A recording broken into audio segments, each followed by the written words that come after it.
ನನ್ನ ಕಂಡರಾಗದು ಹೋಗಲಿ ಬಿಡು ಯಾಕೆ ಕಂಡರಾಗದು. ಅಣ್ಣ ಈ ತಿಂಗಳ ಸಂಬಳದಲ್ಲಿ ಸ್ವಲ್ಪ ಅಡ್ವಾನ್ಸ್ ಬೇಕಾಗಿತ್ತಣ್ಣ. ಅಡ್ವಾನ್ಸ್ ಎಲ್ಲ ಕೊಡಕ್ಕಾಗಲ್ಲಪ್ಪ, ಕೊಟ್ಟಿರೋ ಕೆಲಸನೇ ಸರಿಯಾಗಿ ಮಾಡಲ್ಲ. ಹೋಗ್ ಮೊದ್ಲು ಟೀ ತಗೋಬಾ.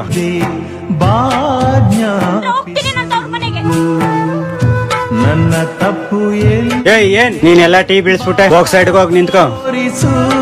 ಅಡ್ವಾನ್ಸ್ ಕೊಟ್ಬಿಡಿ ಅವನಿಗೆ. ನೋಡ್ತಾ ಇದಿರಲ್ಲ ಯಾವ ತರ ಕೆಲಸ ಹಾಳು ಮಾಡ್ತಾ ಇದ್ದಾನೆ ಅಂತ. ಮುಂದೇನು ಹೀಗೆ ಮಾಡಿದ್ರೆ ಬಾಯ್ಲಿ ಅಡ್ವಾನ್ಸ್ ಕೇಳಿದಲ್ಲ, ಸರಿ ಕೊಡ್ತೀನಿ. ಚಪ್ಲಿ ಮೇಲೆ ಟೀ ಬೀಳ್ಸಿಲ್ಲ ಮೊದ್ಲು ಓಡ್ಸು. ಯಾಕಮ್ಮ